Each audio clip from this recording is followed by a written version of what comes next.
오늘 주의 날에 하나님의 자녀여 백성으로 이 예배를 구별하여 드립니다. 우리의 마음과 찬양을 받아주시옵시고 주님의 보혈로 세상 가운데 살아가면서 지었던 여러 모습들의 죄들을 정결케 하여 주시옵소서. 이곳에 임재하여 계신 하나님, 코로나 바이러스라는 질병이 우리의 바로 교회 코앞까지 다가오고 있음을 봅니다. 걱정과 떨림, 두려움과 분노가 우리의 마음을 지배하고 있으며 어찌할꼬만 외치고 있는 우리의 연약한 모습을 바라봅니다. 하나님, 구합니다. 이 나라와 이 민족을 불쌍히 여겨 주옵시고 전국으로 확산되어지는 이 질병이 진정되게 하여 주옵시며 이 땅의 교회와 교계가 회개의 자리에 나오는 계기가 되게 하여 주시옵소서. 코로나 바이러스를 통해 우리의 신앙을 점검하게 하시며 이 질병과 현상들을 하나님의 자녀인 우리의 눈으로 어떻게 바라보아야 하는지, 그리고 우리는 어떻게 처신해야 하는지, 우리의 신앙과 믿음을 어떻게 지켜나가야 할지를 진리인 말씀 속에서 발견하게 하옵소서. 예배의 자리를 지키기 위하여 나온 사랑하는 성도님들을 기억하여 주시옵시고 이 예배 속에서 성령 하나님을 만나게 하시사 아픈 자가 나음을 얻으며 슬퍼하는 자가 위로함을 얻는 시간이 되게 하여 주시옵소서. 사랑하는 종 목사님을 단위에 세우셨으니 준비되어진 말씀 가운데 함께 하시고 그 말씀이 선포될 때 능력 있게 하시어서 우리의 삶 속에 조명하시는 성령의 은혜가 늘 내재하여 말씀대로 행하게 하여 주시옵소서. 특별히 말씀을 전하시는 목사님과 교육자들의 건강을 지켜주시기를 원합니다. 하나님께서 지명하여 세워주셨습니다. 육신의 연약함 때문에 말씀을 선포하는 데 걸림돌이 되지 아니하도록 주님 책임져 주시옵소서. 말씀을 듣습니다. 우리의 마음을 가난하게 하셔서 전하시는 종을 통하여 주시는 말씀이 우리의 삶의 등불이 되어 어두운 세상 속에 살아갈 때 넘어지지 않도록 비춰주길 간절히 바라옵길 구하오며 우리를 죄에서 자유케 하신 예수님의 이름으로 기도드립니다. 아멘.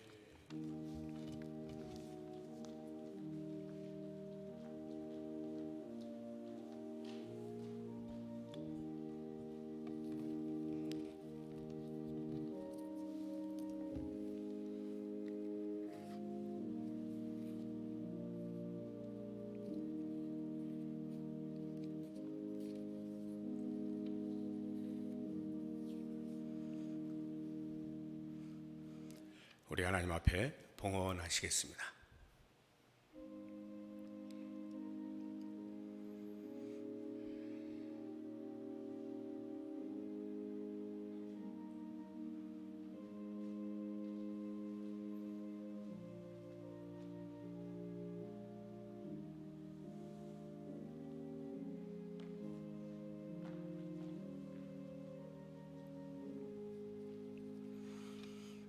기도하겠습니다. 하나님 아버지, 어지러운 상황 가운데서도 여전히 주의 품 안에 우리를 품어주시고 지금까지 안전하게 하시며 주 앞에 나와 예배할 수 있는 복을 주시니 감사합니다. 어떠한 상황과 환경 가운데서도 주의 뜻을 따라 살고자 하는 우리의 중심과 베푸시는 하나님의 은혜에 대한 감격으로 주 앞에 나아올 때에 물질을 드립니다. 주님께서 기쁨으로 받으시고 이 물질을 통하여 주의 나라가 바르게 확장되어지고 한 생명이 살아나는 일들이 있는 곳에 쓰여지도록 도우시기를 원합니다. 우리 모든 성도님들의 가정마다 하시는 일들마다 어려움이 없게 하시고 일용할 양식이 있을 뿐만 아니라 넘쳐 주변으로 마음껏 흘려보내며 그리스도의 사랑을 나누는 아름다운 삶을 살 수 있도록 도우시기를 원합니다. 많이 힘든 가운데도 여전히 주의 교회를 사랑하여 나와 이 모양 저 모양으로 섬기는 성도들의 헌신을 기쁨으로 받아주시기를 원하옵고 예수님의 이름으로 기도드립니다. 아멘. 많이 마음들이 무거우시죠? 이 코로나19로 인해서 특별히 우리 부평 지역에 이제 확진자가 생긴 것으로 인하여서 많은 고민들이 되어지고 또 두려움도 있으실 터인데 그러한 가운데서도 또 교회의 결정에 따라서 여러분들이 이렇게 나와 주셔서 같이 예배를 드리시는 것 진심으로 감사를 드리고요. 우선 이미 문자를 통해서 다 알려드렸습니다만 다시 한번 정리하여 말씀을 드리면 주일에는 오전 예배만 1부와 2부 각각 드리고 중식과 오후 예배는 잠정적으로 중단하도록 하였습니다. 그리고 이제 새벽 기도회와 수요 예배, 금요 기도회 등은 오늘 예배를 마치고 임시 당회를 통해서 결정되어지는 대로 다시 한번 여러분들에게 문자로 알려드리도록 하고요. 또 이 주일 오전 예배도 추이를 살펴가면서 혹시라도 어떤 변동이 있게 되어질 때에는 여러분들에게 신속하게 문자를 통해서 알려드리도록 하겠습니다. 그리고 교회 이제 3월이면 모든 것이 다 그 활동이 시작이 되는데 잠정적으로 그 활동들을 연기하도록 하겠습니다. 그렇게 아시고 구역 모임이나 지역 전도, 노인대학, 제자훈련, 전도폭발 등 일단 잠정 중단한다는 것 이해하시고요. 사회적인 변화에 따라서 바르게 빨리 대처할 수 있도록 최선을 다하겠습니다. 그렇게 알아주시고 모든 변동사항들은 다 문자를 통해서 여러분들에게 알려드리도록 하겠습니다. 우리 캄보디아 단기 선교가 이제 7월에 있는데 이것도 이 코로나19의 문제로 인해서 많이 마음들이 무겁긴 하지만 그래도 그때쯤에는 이미 이제 진정 국면으로 들어올 것이다라고 우리가 예상을 하고 기본적으로 진행을 하도록 하겠습니다. 물론 사태 추이에 따라서 길어지게 되면 이것도 우리가 더 고려를 하겠습니다만 일단은 진행을 하는 것으로 하겠습니다. 먼저 잠깐 준비된 영상을 보고 계속 말씀을 드리겠습니다.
참가 모집을 3월 29일 한 달 동안 여유를 가지고 모집하게 됩니다. 우리 신청하실 분들은 1층 로비에서 신청을 해주시고요. 의료 선교나 임용 선교, 건물 보수 등으로 섬기실 분들, 이 분야의 직접적인 전문적 소양이 없어도 얼마든지 함께 할 수 있는 길들이 많이 있습니다. 참여하시면 되고요. 전체 회비는 제가 지난번에 말씀을 드린 그 정도 예상이 되고 아직 확정이 되지 않았습니다. 지금 이제 모든 것이 지금 준비 중에 있어서 대략적으로 100만 원 내외로 이렇게 생각하고 계시면 거의 틀림이 없지 않을까 이런 생각이 드는데요. 우선 그렇게 아시고 신청을 3월 말까지 해주시면 되겠습니다. 구체적으로 알기를 원하시는 분은 하은영 권사님께 문의해 주시기를 바랍니다. 2020년도 장학생은 오늘까지 모집합니다. 해당이 되시는 분들 게시판 공고문을 참고해서 신청해 주시면 되겠습니다. 세례식이 3월 29일에 있습니다. 유아 세례나 학습, 입교, 세례를 받기 원하시는 분들 3월 1일 다음 주까지 교육자에게 신청해 주시면 되겠습니다. 그리고 그동안에 우리 시온 찬양대의 지휘자로 섬기시던 이문석 집사님께서 이제 오늘까지 하시고 사임을 하시겠습니다. 오늘 찬양대가 없어서 하실 수가 없게 되었는데요. 우리 정미정 집사님과 우리 부부이신데 고향으로 돌아가셔서 양가 어머님들이 많이 불편하셔서 이제 돌봐드리는 그런 일이 생겨서 이사를 하시게 됩니다. 그래서 그동안에 충성을 다해서 잘 섬겨주셨는데 아쉬운 마음이 많습니다. 이제 잠시 후에 그 연주를 통해서 같이 또 인사를 나누도록 하겠습니다. 기타 자세한 것은 주보를 참조하시고요. 이제 하나님 말씀 같이 보겠습니다. 하나님 말씀은 사도행전 6장 1절에서 7절까지 말씀입니다. 사도행전 6장 1절에서 7절까지 제가 봉독해 드리겠습니다. 그때 제자가 더 많아졌는데 헬라파 유대인들이 자기의 과부들이 매일의 구제에 빠짐으로 히브리파 사람을 원망하니 12사도가 모든 제자를 불러 이르되 우리가 하나님의 말씀을 제쳐놓고 접대를 일삼는 것이 마땅하지 아니하니 형제들아 너희 가운데서 성령과 지혜가 충만하여 칭찬받는 사람 7을 택하라. 우리가 이 일을 그들에게 맡기고 우리는 오로지 기도하는 일과 말씀 사역에 힘쓰리라 하니 온 무리가 이 말을 기뻐하여 믿음과 성령이 충만한 사람 스데반과 또 빌립과 브루고로와 니가노르와 디몬과 바메나와 유대교에 입교했던 안디옥 사람 니골라를 택하여 사도들 앞에 세우니 사도들이 기도하고 그들에게 안수하니라. 하나님의 말씀이 점점 왕성하여 예루살렘에 있는 제자의 수가 더 심히 많아지고 허다한 제사장의 무리도 이 도에 복종하니라. 아멘. 이 시간에는 우리 이문석 집사님이 오늘 또 마지막으로 같이 저희들과 예배를 드리면서 트롬본으로 연주하여서 하나님께 영광을 돌리도록 하겠습니다.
감사합니다.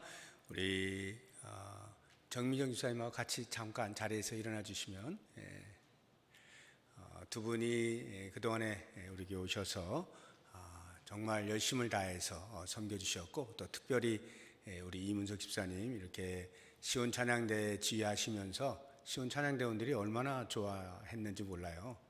많이 사랑하고 했는데 아쉬운 마음 금할 길이 없습니다. 그러나 또 부모님들을 모셔야 되는 그런 상황도 있고 해서 이제 가시게 되는데, 그곳에서도 어느 교회에서 섬기시든지 충성을 다해 잘 섬길 수 있도록 기도해 주시고, 사실 나가시면서 악수도 하고 뭐 포옹도 하고 이래야 되는데 지금 상황이 그러질 못해서 눈으로라도 이렇게 따뜻하게 인사들을 많이 해주시면 대단히 감사하겠습니다. 우리 인사할 때 조용히 조그맣게라도 박수를 쳐서 수고를 우리 격려하도록 하겠습니다. 인사해 주십시오. 그동안 수고 많으셨습니다. 감사합니다. 자리에 앉아주시기 바랍니다. 오늘 우리가 읽은 이 말씀을 통해서 제가 간단하게 말씀을 전할 텐데, 평소에는 제가 이렇게 이제 말씀을 전하면 제가 이렇게 이제 침도 튀기고 막 이러거든요. 막 열심히 가다 보면. 근데 오늘은 그러면 안 될 것 같아요. 혹시라도. 그래서 제가 잔잔하게 말씀을 전할 텐데 졸지는 마시고 귀는 잘 열어서 이렇게 들으시면 좋을 것 같습니다. 성령이 강림하신 이후에 이제 교회가 공식적으로 출범을 하죠. 그리고 이제 5장까지의 모습에서 우리가 쭉 살펴본 것처럼 교회가 외적으로 내적으로 놀라운 일들이 많이 일어납니다. 외적으로는 박해가 있음에도 불구하고 수가 계속해서 이제 증가되어지는 그러한 성장이 있었죠. 그러면서 공동체 안으로 내적으로는 유무상통, 자발적으로 나누는 일들이 일어나게 되어지고, 특별히 그 아나니아와 삽비라의 사건을 통해서 교회의 거룩성을 유지하는 두려운 영적인 권위가 세워지는 이런 일들이 이제 있었던 것을 우리가 보아왔습니다. 그런데 오늘 우리가 읽은 이 말씀 6장으로 넘어오게 되면서 급격한 반전이 일어나게 되는데 문제가 발생하는 것입니다. 비상등이 켜진 거예요. 구제를 하는데 당시 고아나 가부들은 스스로 독립할 수 있는 능력이 없기 때문에 이제 사회에서 구제를 통해서 이제 먹고 살 수가 있는데, 교회 안에도 역시 그러한 이제 과부들이 있었던 거죠. 그분들에게 이제 구제를 하는데 평등하지 못하게 차별되어진 구제 정책이 시행이 된 것 때문에 이제 원망이 표출이 된 것입니다. 그런데 이 원망을 표출하는 것이 한두 사람이 한 것이 아니라 집단적으로 이제 행동을 해요. 헬라파 유대인들에 속해 있는 과부들이 이 구제에 빠지게 된 겁니다. 그 말은 히브리파 유대인들의 과부들에게만 집중적으로 구제 행위가 갔다는 것인데, 여기 헬라파와 히브리파라고 하는 것은 같은 유대인이지만 본토에 있었던 사람은 히브리파 유대인들이라 이렇게 이야기를 하고, 본토를 떠나서 다른 곳에서 거주하다가 들어오게 된 사람들은 이미 그들이 헬라 문화에 익숙해져 있고 헬라 말도 잘 쓰고, 이래서 이런 사람들은 뿌리가 유대인이긴 하지만 거의 삶은 헬라적 삶을 살고 있는 이런 사람을 이제 헬라파 유대인이라 하는데, 아무래도 본토에 있는 사람들이 이 구제 행위에 주도권을 쥔 것 같아요. 그러다 보니 헬라파 유대인에 속해 있는 그 과부들에게는 소홀히 하게 된 것입니다. 그래서 그 헬라파 유대인들이 집단적으로 원망을 이제 쏟아내게 된 것입니다. 이 문제의 심각성이라고 하는 것은 이것이 어느 한순간에 잠깐 일어난 이런 이제 일이 아니고, 이 차별이 지속적으로 진행이 되어 왔다는 데 있어요. 그러니까 처음에는 왜 우리는 안 주지 이 정도였다가 조금 시간이 지나서는 섭섭하고 서운한 마음이 생기는 거예요. 이러면 안 되는 건데 이 사람들 왜 이렇게 하나 섭섭해지는 거예요. 그러다가 그런 것들이 계속 쌓여서 결국에는 원망으로 이제 표출이 된 것이거든요. 이것이 이제 문제의 심각성이라고 하는 것입니다. 또 하나는 5장까지 우리가 이렇게 쭉 보아왔을 때의 그 초대교회의 모습은 파라다이스예요. 이런 공동체가 있을 수가 없다 할 만큼 너무나 부러운 그런 공동체의 삶을 살고 있었던 것이죠. 그런 거에 비해서 마치 어떤 논리적인 비약이 일어난 것처럼 이 6장으로 넘어오면서는 대단히 이질감을 느낄 만큼 상반된 현상이 나타나게 된 거예요. 이것이 이제 문제의 심각성이다 하는 것입니다.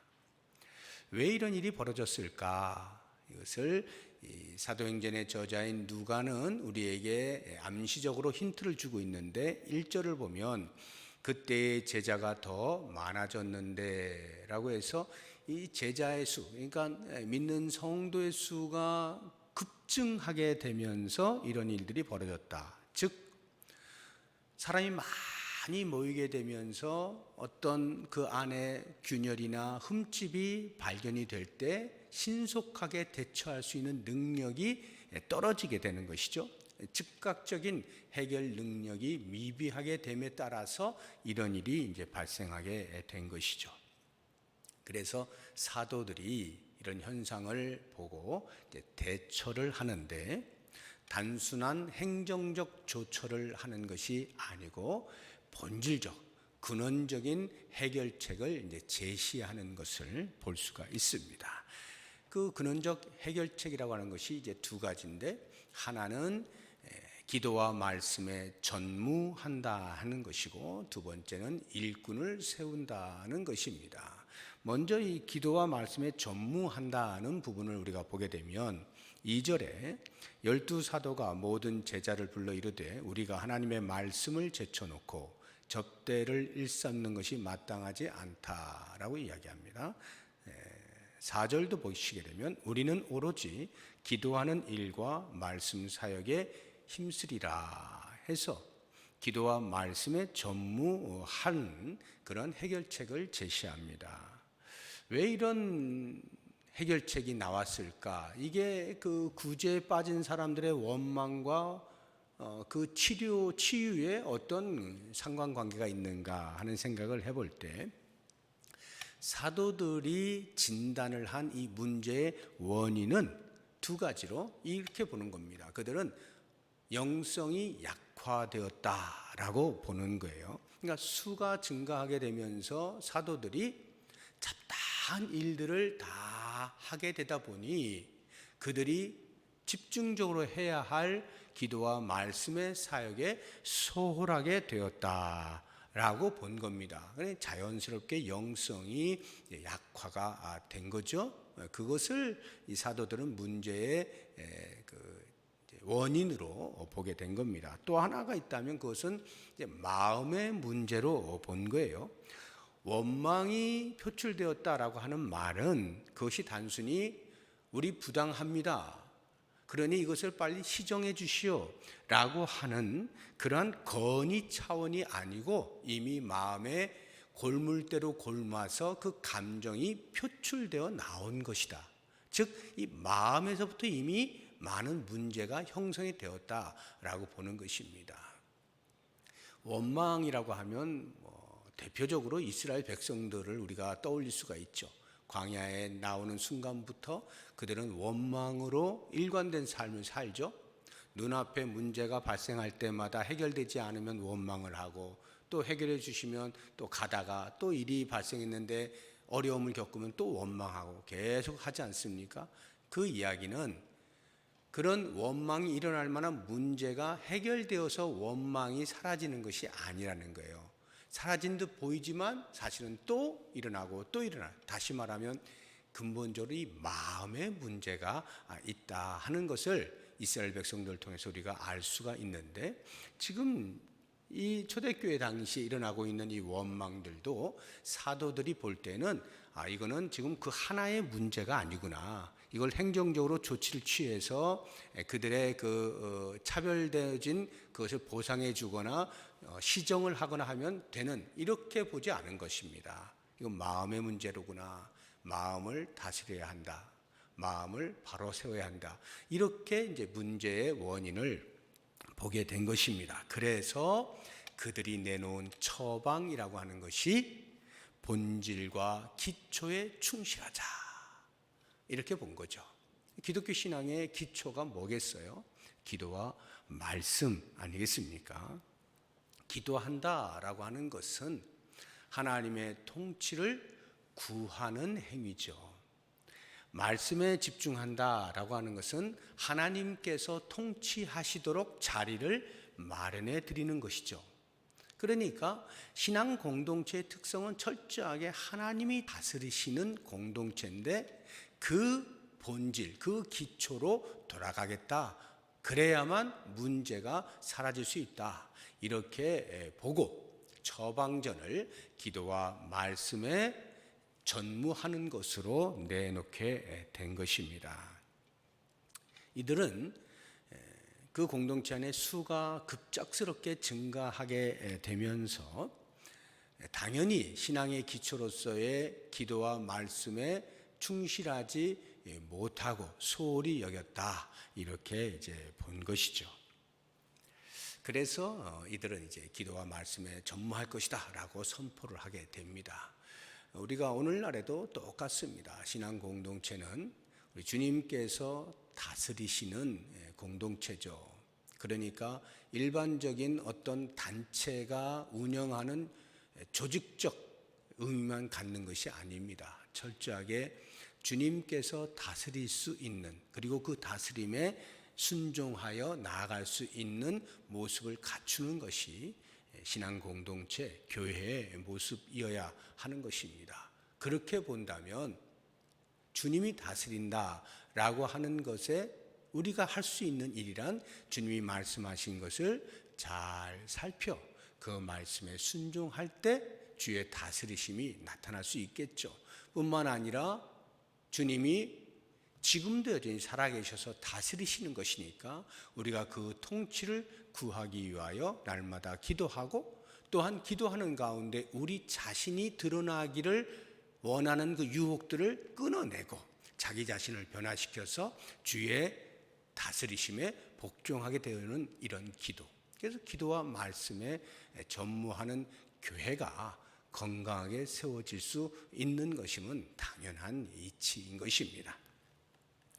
두 번째로 우리가 이 사도들의 대처를 보면 일꾼들을 이제 세우는 것을 볼 수가 있는데, 3절을 보시면 형제들아 너희 가운데서 성령과 지혜가 충만하여 칭찬받는 사람 7을 택하라.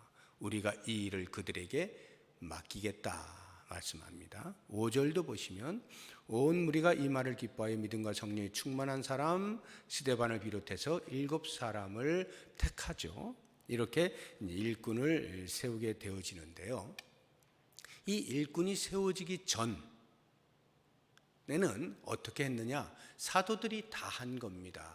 그러니까 사도들의 사역을 우리가 볼 때에 봉사와 사도의 직무라고 성경이 우리에게 이야기하고 있어요. 우리 사도행전 1장 24절, 25절 말씀을 같이 한번 보도록 하겠습니다. 제가 읽어드릴게요. 그들이 기도하여 이르되 뭇사람의 마음을 아시는 주여, 이 두 사람 중에 누가 주님께 택하신 바 되어 봉사와 및 사도의 직무를 대신할 자인지를 보이시옵소서. 이것은 이제 가룟 유다가 빠지게 되면서 결원되어진 그 한 자리를 다시 채우기 위해 두 사람을 공천하여서 선택하는 과정 속에서 이 말을 하는 거예요. 봉사와 및 사도의 직무를 대신할 자. 이 말을 통해서 우리가 유추해 보면 사도의 임무라고 하는 것이 봉사의 일과 사도의 직무, 이 두 가지를 함께 하고 있었다라고 하는 것을 알 수가 있어요. 봉사라고 하는 것이 오늘 본문의 말씀을 보게 되면 2절에 뒷부분에 보면 접대를 일삼는 것이 마땅하지 아니하니라고 할 때 접대를 일삼다, 이것이 봉사한다는 말이에요. 여기 일삼는다는 말은 표현이 조금 그렇죠? 약간 부정적 뉘앙스가 있습니다만 실제 언어는 그런 부정적 뉘앙스의 말이 아니에요. 여기 접대라고 하는 것은 식탁, 그러니까 음식, 이렇게 식사 같이 하는 이걸 말하는 겁니다. 테이블, 거기에서 접대를 일삼는다는 건 섬긴다, 그러니까 식사 대접을 한다, 음식 제공을 한다, 이런 의미를 갖는 거예요. 그래서 여기 일삼는다는 것이 이제 봉사한다, 섬긴다, 이런 말입니다. 디아코네오라고 하는 이제 동사인데요. 이것이 봉사, 섬김, 이렇게 명사로 쓰면 디아코니아라고 말합니다. 디아코니아. 우리가 교제, 코이노니아 많이 들어보셨죠? 교제는 코이노니아, 봉사, 섬김은 디아코니아. 그래서 섬기는 사람, 봉사하는 사람, 사람을 말할 때는 디아코노스, 이렇게 이제 헬라어가 돼요. 이 디아코노스에서 영어 단어 하나가 파생이 됩니다. 그게 디큰이라고 하는 단어예요. 이 디큰이 집사라고 하는 뜻입니다. 이게 섬긴다, 집사는 섬기는 사람, 봉사하는 사람이라고 하는 의미를 이제 갖는 것이죠. 그런데 처음에는 사도들이 이 봉사와 사도의 직무를 같이 하다가 이제 문제가 발생하게 되면서 사도들이 깨닫게 된 거예요. 이게 우리들의 문제만이 아니구나, 우리만이 해야 되는 일이 아니구나 라고 해서 봉사의 일과 사도의 직무를 분리를 한 것입니다. 이것이 일꾼을 세운 목적이에요. 그래서 신약에도 와서 보게 되어지면 이제 사도 바울이 가는 곳마다 교회를 많이 세우잖아요. 그 교회를 세우면서 거기에 이제 목회자가 있고 말씀을 가르치는 자들이 있죠. 이 사람들의 역할이 뭐냐라고 하는 것을 알려주는데 이제 에베소 교회에 이렇게 편지하면서 그 역할을 이제 알려주게 됩니다. 에베소 4장 11절 12절 말씀 제가 읽어보겠습니다. 그가 어떤 사람은 사도로, 어떤 사람은 선지자로, 어떤 사람은 복음 전하는 자로, 어떤 사람은 목사와 교사로 삼으셨으니 이는 왜 그런 사람들이 교회 안에 필요하냐? 성도를 온전하게 하여 봉사의 일을 하게 하며 그리스도의 몸을 세우려 함이라. 봉사의 일을 하게 하려고, 디큰, 봉사의 일을 하게 하려고, 그래서 그리스도의 몸을 건강하게 세워가려고, 이것이 이제 목적인 것입니다. 그러면 여기 온전하게 하여라고 하는 말이 있잖아요. 온전하게 해서 그렇게 봉사 일을 할 수 있게 한다는 말인데, 여기 온전하게 한다는 말이 뭐겠어요? 어떻게 성도가 온전하게 되겠습니까? 기도와 말씀의 훈련을 받는 거죠. 기독교 신앙의 기초가 튼튼하게 갖추어져 있으면 거기에 세워지는 것은 전부 이제 아름다운 집들이 되겠죠. 그것이 이제 온전하다는 의미예요. 그렇게 기도와 말씀에 사도들이 충실하여서 성도들을 그렇게 훈련을 시키면 그 훈련을 받은 사람들이 봉사의 일을 너끈하게 감당하도록 한다 하는 것이죠. 그렇다고 하면 이제 그 교회 공동체, 신앙 공동체의 일꾼으로 세워지는 사람들의 자질이 어떠해야 되느냐 하는 부분을 오늘 말씀을 통해서 우리가 몇 가지를 보게 되면 네 가지를 우리가 나눠서 생각해 볼 수 있는데 3절에 세 가지가 나와요. 성령과 지혜가 충만하여, 성령이 충만한 사람, 지혜가 충만한 사람, 그리고 칭찬받는 사람. 5절을 보면 믿음과 성령이 충만한 사람에서 믿음의 충만함이 이제 더 추가가 되어 있죠. 그래서 이 네 가지를 이제 우리가 간단히 보면 성령 충만, 왜 신앙 공동체를 섬기는 일꾼은 성령이 충만해야 되느냐? 교회는 하나님이 다스리시잖아요. 근데 하나님이 영이시죠. 하나님이 다스리시는 그 내용, 하나님이 무엇을 기뻐하시고 하나님이 무엇을 우리에게 제시하시는가 하는 것을 알려면 영이신 하나님처럼 우리도 영으로 하나님과 교통해야 되겠죠. 그러자고 하니 하나님의 영이신 우리 안에 내주하고 계시는 성령으로 충만하게 되어질 때 하나님의 마음을 잘 헤아릴 수가 있게 되겠죠. 그래서 무엇보다도 교회를 섬기는 사람들은 성령 충만해야 하는 것입니다. 두 번째는 지혜 충만인데요. 이 지혜가 충만하다는 것은 사역의 효과성을 말하는 거예요. 하나님의 마음을 알았어요. 하나님이 무엇을 원하는지 알았는데 그것을 이제 공동체를 위해서 일을 하려고 할 때 어떻게 일을 해야 될지 일머리를 모르면 하나님의 뜻은 알겠는데 일머리를 몰라요? 일을 처리하는 능력이 부족해요? 그러면 할 수가 없겠죠. 그러니까 당연히 지혜가 충만해야 되는 거예요. 내가 주차 봉사를 하고 싶다라고 한다면 주차하는 능력이 있어야 되겠죠. 주차하는 능력이 없으면 운전이 서툰 사람이 주차 봉사해서 이렇게 차 대주고 하다가 다른 차 막 이렇게 충돌하고 그러면 안 되잖아요. 그러니까 능력이 있어야 되는 거예요. 식당에서 내가 봉사한다라고 하면 최소한 간이 맞아야 되겠죠. 소금을 잔뜩 넣었는데 짠 줄도 모르고 그렇게 음식을 내놓으면 안 될 거 아닙니까? 그 정도 간을 맞출 수 있는 능력은 돼야 식당에서 봉사를 하겠죠. 맛을 잃어버린 사람은 혀에서 봉사하기가 어려울 것이란 말이죠. 이렇게 어떤 일을 할 때 그것을 효과적으로 처리할 수 있는 능력, 이것을 지혜라고 하는 것입니다. 그래서 지혜가 충만한 사람이 교회 일꾼이 될 수 있다 하는 것이고, 믿음 충만이라고 하는 것은 지혜가 일의 효과성을 말하는 것이라고 하면 믿음은 일의 신실성을 말하는 거예요. 사역에 대한 신실성. 무슨 말이냐면 하나님의 교회잖아요. 신앙 공동체예요. 그런데 세상적인 방법을 자꾸 동원해서 일을 처리하려고 하면 안 되는 거죠. 일은 설령 겉으로 볼 때 진행이 되는 것처럼 보이는지 몰라도 하나님과는 무관한, 하나님의 마음에 들지 않는 그러한 결과를 내게 되겠죠. 그래서 이 믿음 충만이라고 하는 것은 세상적인 방법을 동원하지 아니하고 또는 사람을 바라보지 아니하고 하나님을 바라보면서 하나님이 기뻐하실 그 일에 대하여 우직하게 밀고 나가는 거. 왜냐하면 주변에서는 야 이렇게 하면 쉬운데, 이렇게 하면 일이 빠른데 왜 이런 거 안 해? 라고 할 때 그러한 많은 도전들 속에서도 흔들리지 아니하고 견고하게 믿음의 자리에 서서 뚝심을 가지고 쭉 밀고 나갈 수 있는 이것이 믿음 충만인 것입니다.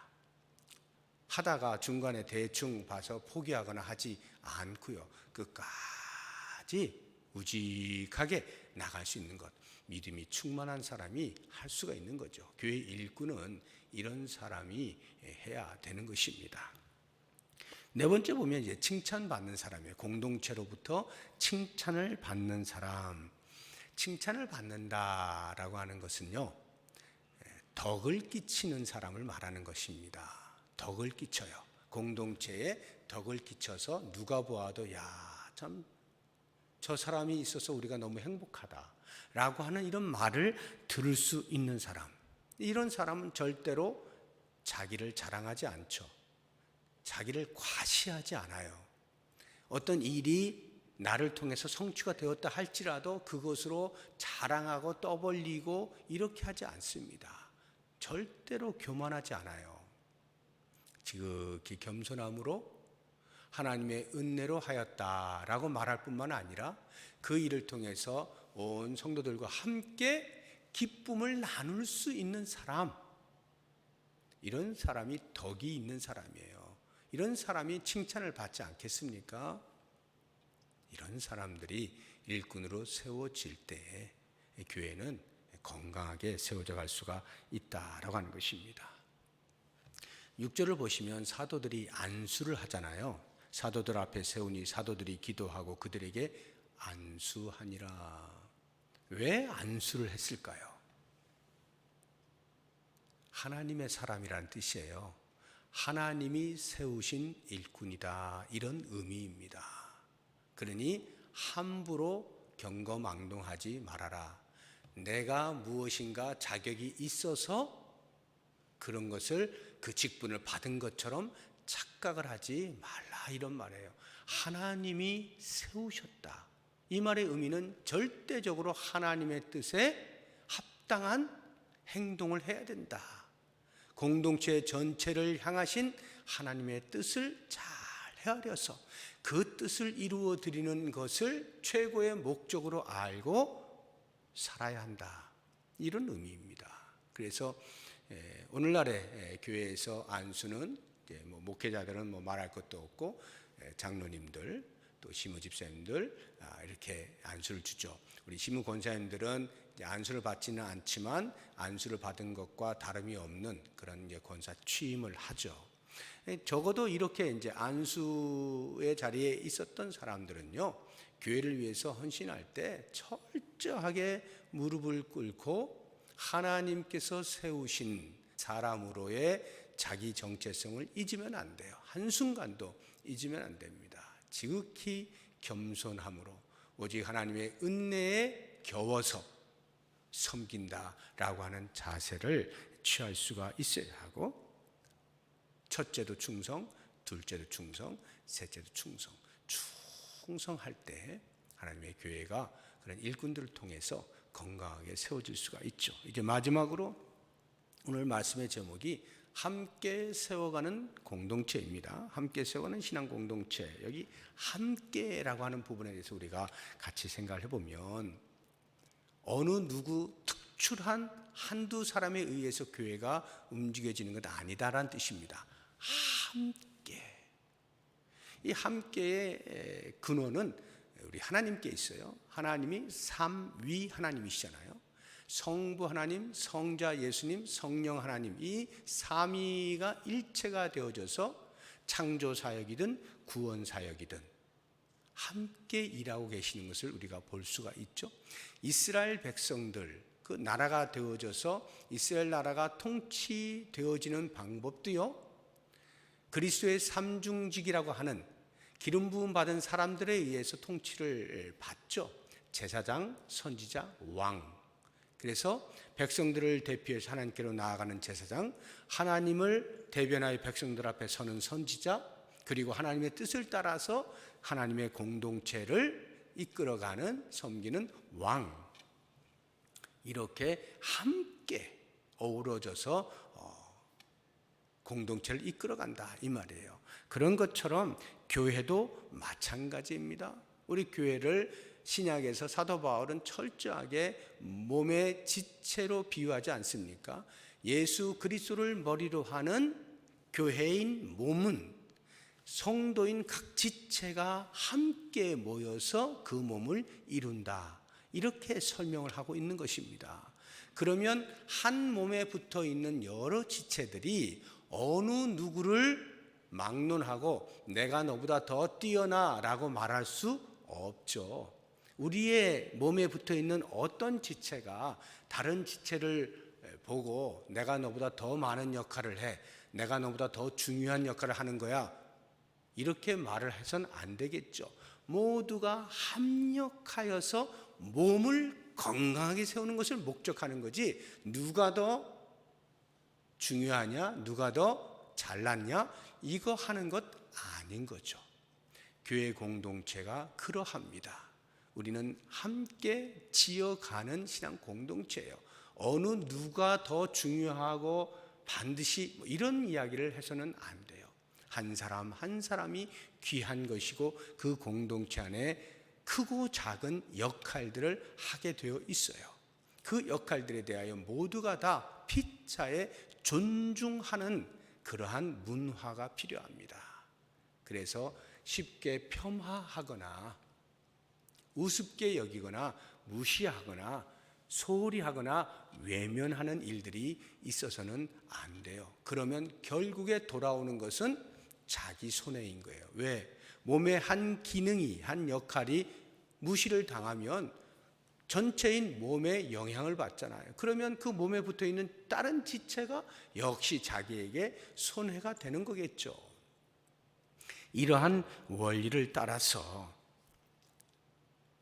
몸된 교회의 각 지체된 우리 성도들은 아주 유기적인 협력을 통하여서 몸을 건강하게 세워가는 이 일을 할 때 우리 신앙 공동체는 사회에서 찾아볼 수 없는, 사회가 부러워하고 사회가 저렇게 살아야 돼라고 말하는 그런 대조 사회로서 콘트라스트 소사이어티라고 하는 그런 개념으로의 신앙 공동체가 세워질 수 있다 하는 것을 꼭 기억하시고, 우리 부평 동부교회가 어떠한 경우에도 우리는 그리스도 안에서 한 몸이요 여러 지체들로 모여있는 그리스도의 몸된 교회다라고 하는 것을 인정하시고 인지하시고 피차의 깊은 존중과 협력을 통해서 건강한 신앙 공동체 세워갈 수 있기를 주의 이름으로 부탁드립니다.